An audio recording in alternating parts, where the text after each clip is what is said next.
بسم اللہ الرحمن الرحیم، الحمدللہ والصلاة والسلام علی رسول اللہ وبعد۔ علم النحو کا آج ہمارا 33واں سبق ہے، اور آج کے سبق میں ہم اسماء افعال پڑھنے جا رہے ہیں۔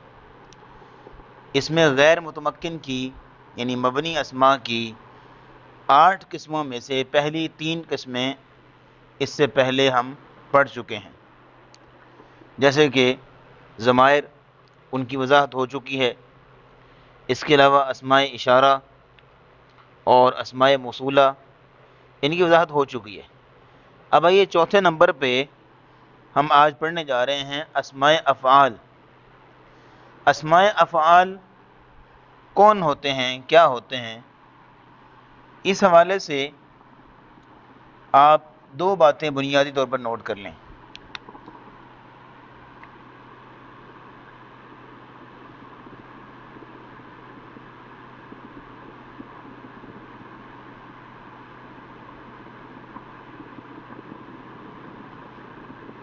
بس یہ 2 چیزیں آپ کو یاد ہونی چاہیے، اسماء افعال کیا ہیں، اور نمبر 2 ان کی قسمیں۔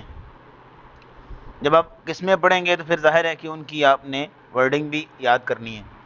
تو اسماء افعال وہ اسم جو فعل کا معنی دیتے ہیں، ہوتے اسم ہیں لیکن فعل کا معنی دیتے ہیں۔ یعنی اسماء مطلب کیا ہے کہ وہ اسم ہوتے ہیں، اور افعال فعل کے معنی میں، ٹھیک ہے؟ ایسے اسماء جو فعل کا معنی دیتے ہیں انہیں اسماء افعال کہتے ہیں۔ بلکہ یہاں لکھ دیتے ہیں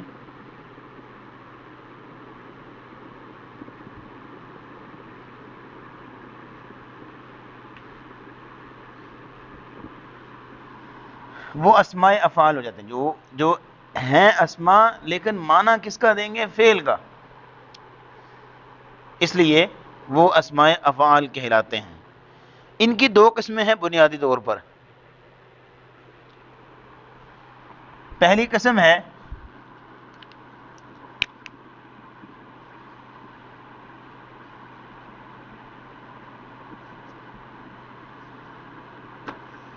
وہ اسماء جو فعل امر کا معنی دیں، اور دوسری قسم ہے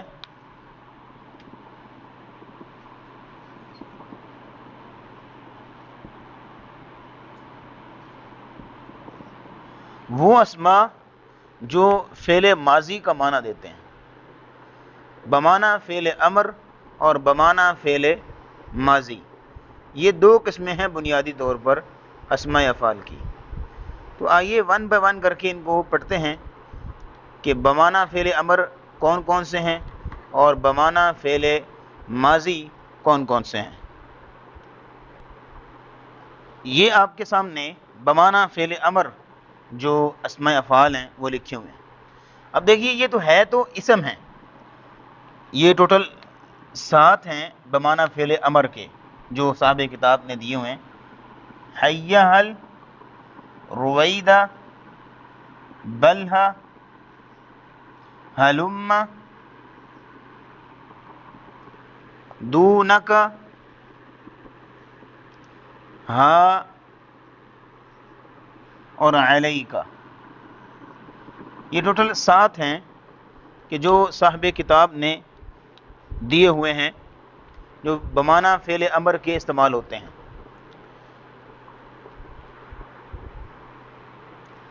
اب ان کو ذرا سمجھیے کہ کیسے یہ فعل امر کے معنی میں استعمال ہوتے ہیں۔ حیّ ہل، یہ اس کا مطلب ہوتا ہے متوجہ ہو جاؤ، یا ادھر دیکھو، آ جاؤ۔ تو یہ بیسیکلی ایتی کے معنی میں ہے، ایتی فعل امر ہے نا، اس کے معنی میں حیّ ہل۔ تو حیّ ہل اسم ہے لیکن معنی کس چیز کا دے رہا ہے؟ فعل کا، کہ متوجہ ہو۔ اس کی ڈیفینیشن ہمارے سامنے لکھی ہوئی ہے کہ وہ اسماء جو فعل کے معنی میں ہوں انہیں جو ہے وہ اسماء افعال کہتے ہیں۔ جیسے کہ آپ دعا میں کیا کہتے ہیں؟ آمین۔ آمین کہتے ہیں نا، تو آمین کا مطلب کیا ہوتا ہے؟ آمین کا مطلب ہوتا ہے استجب،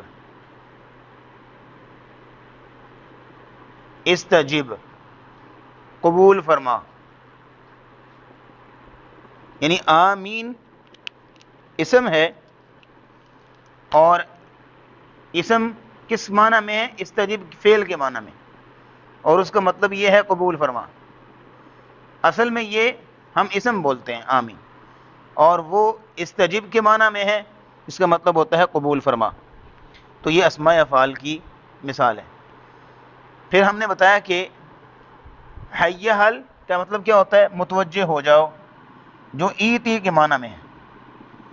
اب رویدہ، رویدہ کا مطلب کیا ہوتا ہے؟ چھوڑ دو.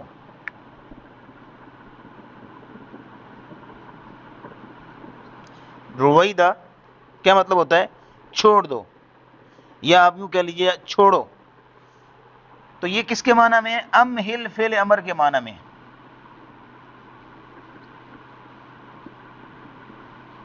امہل فعل امر کے معنی میں رویدہ استعمال ہوتا ہے. اس طرح بلہا، بلہا کا مطلب یہ ہوتا ہے چھوڑو. بلہا کا مطلب بھی چھوڑو، اور یہ بھی کس کے معنی میں آ گیا؟ امہل فعل امر کے معنی میں. ہلما کا مطلب ہوتا ہے آ جاؤ یا آؤ، جیسے کم کے معنی میں.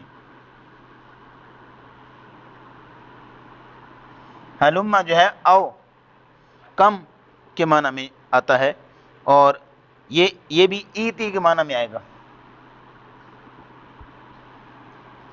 ہلما بھی ایتی کے معنی میں آئے گا. دونا کا مطلب ہوتا ہے لے لو، یا اس چیز کو پکڑ لو، حاصل کر لو. ٹھیک ہے، تو یہ کس کے معنی میں آ گیا؟ فعل امر خذ کے معنی میں. خذ فعل امر کے معنی میں. خذ کا مطلب کیا ہوتا ہے؟ پکڑ لو. خذھا ولا تخف، اس کو پکڑ لو، لے لو. یہ دونا کا کے معنی میں ہے. اسی طرح علی، یہ جو ہاں لکھا ہوا 6 نمبر پہ، ہاں، ہاں بھی پکڑ کے معنی میں آتا ہے، اور یہ بھی خذ کے معنی میں آئے گا. اب یہ 7 نمبر پہ ہے علی کا. علی کا مطلب ہوتا ہے لازم پکڑو. جب آپ نے کسی پر فرض کرنا ہو تو لازم پکڑو. یعنی علیک بالصوم، حدیث میں آتا ہے نا علیک بالصوم، علیک بالصوم، لازمی روزے رکھو. تو علیک کا مطلب لازم پکڑو. تو یہ کس معنی میں آئے گا؟ الزم یا الزم کہہ لیں.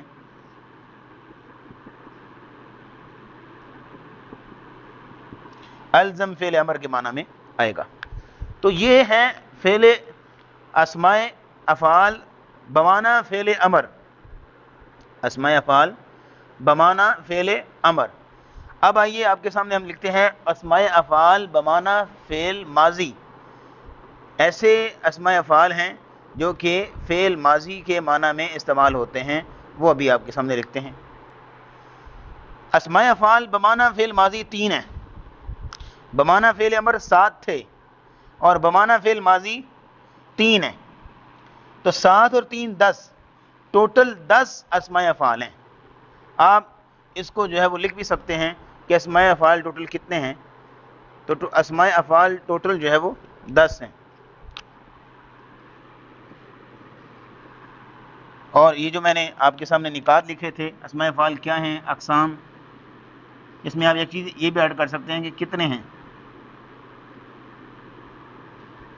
اور کتنے میں آپ لکھ سکتے ہیں کہ بمعنی فعل امر کے 7 ہیں، اور بمعنی فعل ماضی کے 3 ہیں، اور 7 اور 3 جو ہے وہ 10 بن جاتے ہیں. تو بمعنی فعل ماضی کی جو 3 ہیں وہ ابھی ہم پڑھنے جا رہے ہیں. ان کا معنی کیا ہے؟ ہائی ہاتھا، اس کا مطلب ہوتا ہے وہ دور ہوا.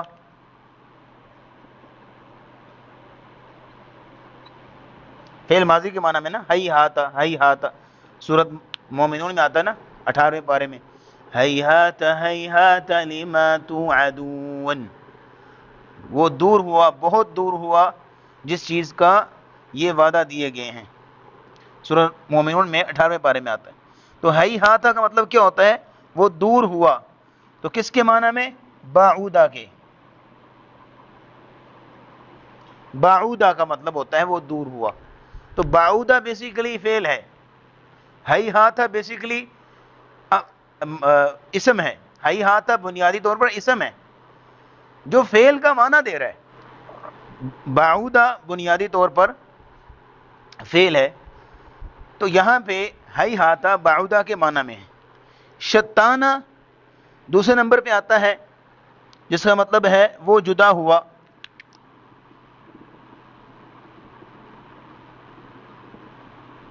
شتانہ وہ جدا ہوا، کس کے معنی میں؟ افترقہ۔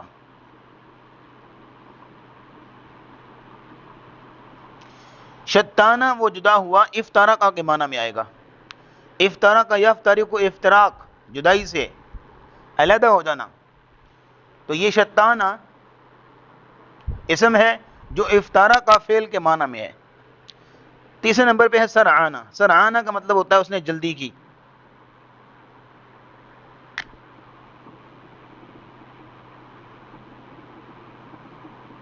اس نے جلدی کی، یہ کس کے معنی میں ہے؟ سارعا۔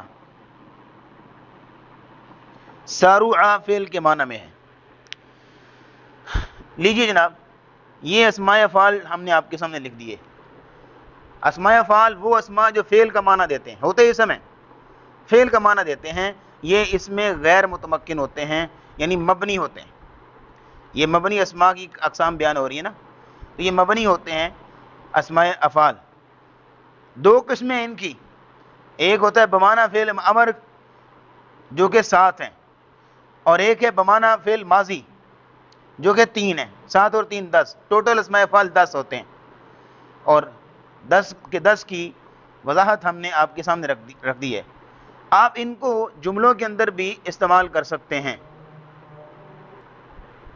یہ کچھ مثالیں میں نے آپ کے سامنے لکھی ہیں اسماء افعال کی، ان کو جملوں میں استعمال کیجئے۔ ہلما کو یہاں استعمال کیا ہے، یا صدیقی ہلم الغداء، اے میرے دوست ہلم آؤ الغداء، ناشتے کے لیے آ جاؤ، ٹائم ہو گیا۔ یا صدیقی ہلم الغداء، آ جاؤ بریک فاسٹ کے لیے، ناشتے کے لیے۔ اب یہاں پہ ہئی ہاتھا دوسرے میں آ جائیں، ہئی ہاتھا نجاح مع الکسل۔ ہئی ہاتھا کا کیا مطلب تھا؟ ہئی ہاتھا کا مطلب تھا وہ دور ہوا، بعید ہوا، بعودہ بہت دور ہے، ایسا نہیں ہو سکتا۔ تو جملہ کیا بنا؟ ہیہات النجاح مع الکسل، بہت دور ہوئی النجاح کامیابی، مع الکسل سستی کے ساتھ۔ سستی کے ساتھ کامیابی بہت دور چلی جاتی ہے، کامیاب انسان نہیں ہوتا سستی کے ساتھ۔ ہاں، ہیہات النجاح مع الکسل۔ اور ذرا وائٹ بورڈ کی رائٹ سائڈ پہ دیکھیں، میں نے کچھ سینٹنس لکھے ہیں، جیسے کہ شتان ما بین الصدق والکذب۔ شتانہ کا مطلب تھا افترقہ، جدا ہوا۔ تو شتانہ جدائی ہے، ما بین الصدق والکذب، سچ اور جھوٹ کے درمیان تفریق ہے، جدائی ہے، علیحدگی ہے۔ سرعانہ کا مطلب ہے جلدی ہونا۔ سرعان النجاح لمن جد، کامیاب جلدی ہو جاتا ہے جو شخص محنت کرتا ہے۔ بلہا کا مطلب تھا چھوڑ دو۔ تو کیا کہہ رہا ہے؟ بلہا ما قال زید، چھوڑ دو جو زید کہہ رہا ہے، زید جو بات کر رہا ہے اس کو چھوڑ دو، اس کی بات کی طرف دھیان نہ دو۔ تو بلہا ما قال زید۔ اب حی حل کا مطلب کیا تھا؟ آؤ۔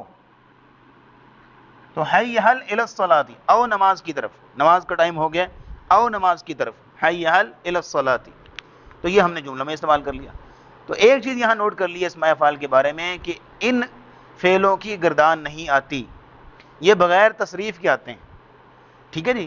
جو دیگر افعال ہوتے ہیں ان کی گردان آتی ہے، ان کی تصریف ہوتی ہے، صرف میں یوز ہوتے ہیں، جبکہ یہ وہ افعال ہیں کہ جن کی گردان نہیں آتی، بغیر گردان کے آتے ہیں۔ ٹھیک ہو گیا؟